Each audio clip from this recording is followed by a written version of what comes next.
जमीन से 470 light years दूर सिग्नस कॉन्स्टेलेशन में मौजूद टेबी स्टार अनयूजुअल लाइट फ्लक्चुएशन की वजह से पूरी दुनिया के एस्ट्रोनॉमर्स के लिए एक मिस्ट्री बना हुआ है। टेबी स्टार कभी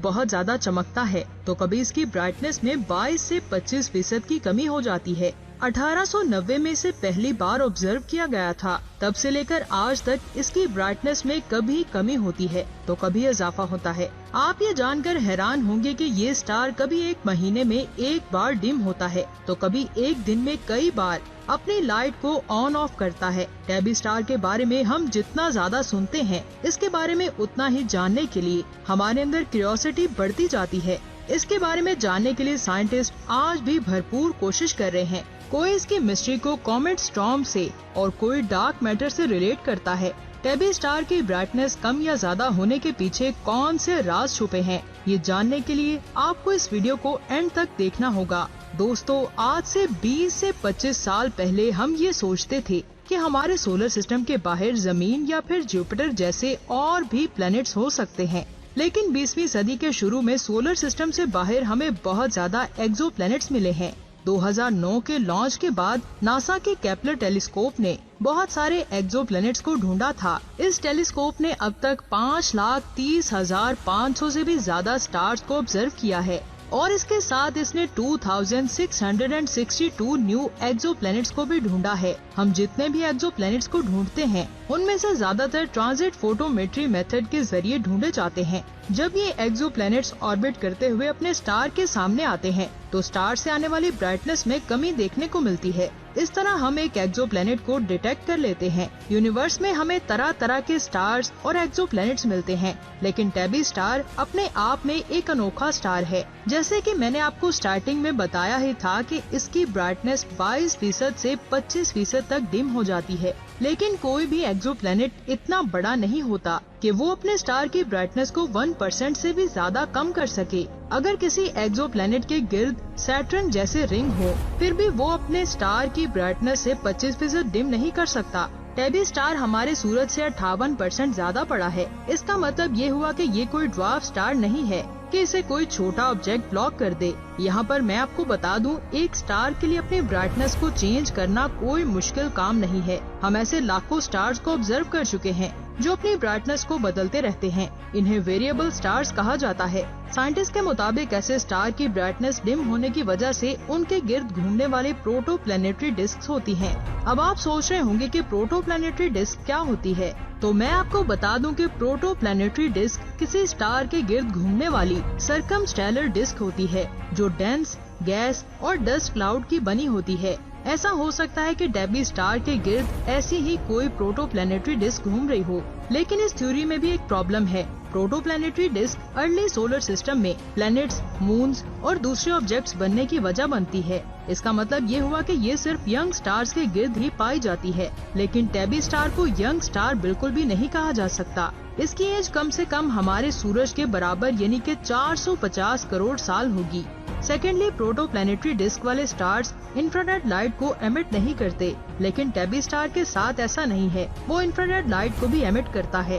टेबी स्टार के बारे में जो अगली थ्योरी पेश की जाती है वो है क्लाउड्स ऑफ डिसइंटीग्रेटिंग कॉमेट्स। अगर हम ऐसा मान भी लें कि टेबी स्टार के गिर्द हमारे सोलर सिस्टम की तरह और क्लाउड मौजूद है जहाँ पर लाखों कॉमेट्स ऑर्बिट कर रहे हैं, तो ऐसा पॉसिबल हो सकता है कि किसी नियर बाय स्टार ने अपनी ग्रेविटी से इन कॉमेट्स के ऑर्बिट को डिस्ट्रॉय कर दिया हो, जिसकी वजह से ये आपस में टकरा गए हों। इस तबाही की वजह से इसके चारों तरफ डस्ट के क्लाउड्स बन गए हों और ये क्लाउड्स लाइट को रोक रहे हों। ये थ्योरी काफी सॉलिड है क्योंकि टेबी स्टार के 1 लाइट ईयर से भी कम रेडियस में एक रेड ड्वार्फ मौजूद है। लेकिन यहाँ पर कुछ प्रॉब्लम्स आती हैं। पहली ये कि क्या एक साथ इतने सारे कॉमेट्स टकराए होंगे जिसकी वजह से इनकी डस्ट ने स्टार को पूरी तरह घेर लिया। सबसे इम्पोर्टेंट बात तो ये है कि कॉमेट्स की डस्ट ज्यादा से ज्यादा कुछ माह तक ही स्पेस में स्प्रेड होकर लाइट को रोक सकती है, लेकिन हमें 100 साल से भी ज्यादा इसके ऑब्जर्वेशन करते हुए हो गए हैं। लेकिन ये थ्योरी भी इतनी कामयाब नहीं है। आखिर इसकी रोशनी को कौन रोक रहा है? टेबी स्टार की मिस्ट्री से जुड़ी सबसे इंटरेस्टिंग और पॉपुलर थ्योरी एलियन और एक्स्ट्रा टेरेस्ट्रियल से जुड़ी है। जब साइंटिस्ट किसी मिस्ट्री को लंबे अरसे तक नहीं सुलझा पाते तो वो समझते हैं कि ये सब एलियंस का ही काम है। साइंटिस्ट के मुताबिक एलियंस ने टैबी स्टार्स के गिर्द कोई एडवांस स्ट्रक्चर बनाया हुआ है जो उन्हें अनलिमिटेड एनर्जी देता होगा। ये एडवांस स्ट्रक्चर डायसन स्फीयर हो सकता है। क्या डायसन स्फीयर टैबी स्टार की मिस्ट्री की वजह से हो सकता है? आप ये जानकर हैरान होंगे कि ये थ्योरी भी किसी काम की नहीं है, लेकिन एलियंस ने डायसन स्फीयर को कैसे बनाया होगा? क्या ये किसी लिक्विड का बना होगा या फिर किसी गैस का? चले मान लेते हैं कि वो ऑब्जेक्ट जिससे ये डायसन स्फीयर बना है उससे भी लाइट पास थ्रू होती है।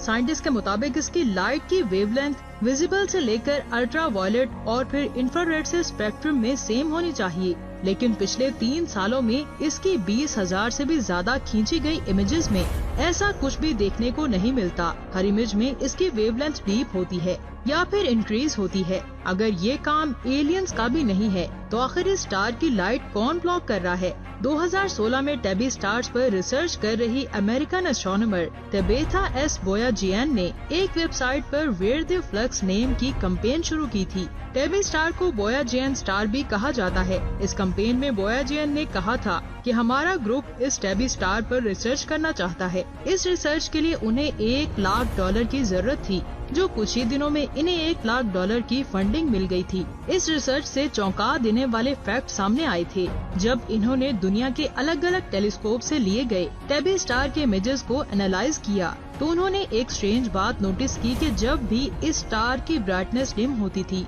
तो उस वक्त हमें इससे आने वाली लाइट में ब्लू कलर नहीं मिलता था। फिजिक्स को पढ़ने वाले जानते होंगे कि ब्लू और वॉयलेट कलर की वेवलेंथ सबसे छोटी होती है, जबकि रेड कलर की वेवलेंथ ज्यादा होती है।